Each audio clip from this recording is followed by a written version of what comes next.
the idea that there were edicts that came down from the NBA that were left for you to interpret, but that generally could only be interpreted one way, which was star players must stay on the court. Series must be extended. It's good for the league. It's good for the network. It's good for everybody.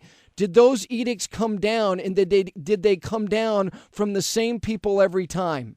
They came down from different people. I mean, we had several different group supervisors. We had several different supervisors over the years.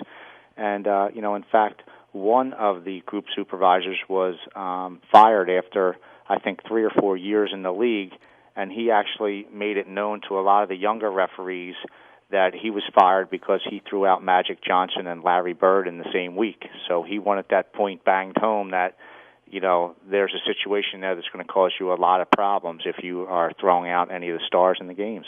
So is that generally the language, this is going to cause you problems? It was not specific to don't do that again with names included, but give me an idea of the language of the message that would be conveyed, and how would it be conveyed? Phone calls? Would it be email? How would you get this information from the league office to know that the interpretation would only be one way? How were you getting it?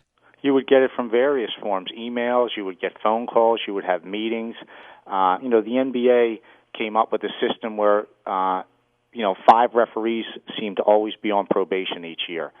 So, the staff was always, especially the younger referees, nervous that at some point you would be put on probation. So when they talk about, for example, again, the group supervisor stating that, he was fired from the league for throwing out 2 stars in 1 week, that point is banged home numerous times to make sure that the younger referees are certainly understanding that.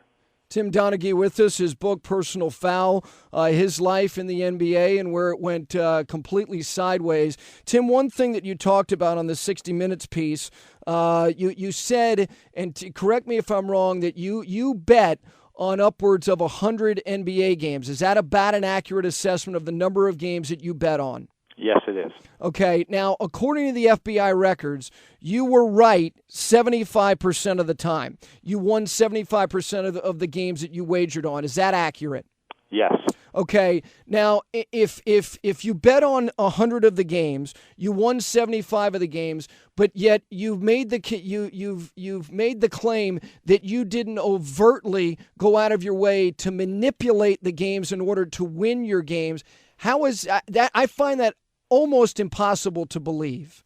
And I think a lot of people may have that feeling, but I think after you read the book, you'll have a better understanding of what I did and how I did it. And I certainly wasn't going out in games making calls to influence bets because I didn't want to be detected. And by doing that, I would certainly throw up red flags that would, cause me trouble not only with the league office but possible law enforcement. And I think it's also important to point out that through the investigation, I was completely honest with the FBI, and they did a thorough investigation, as did the NBA, in regard to clearing me in any area of manipulating or fixing any games to influence a bet.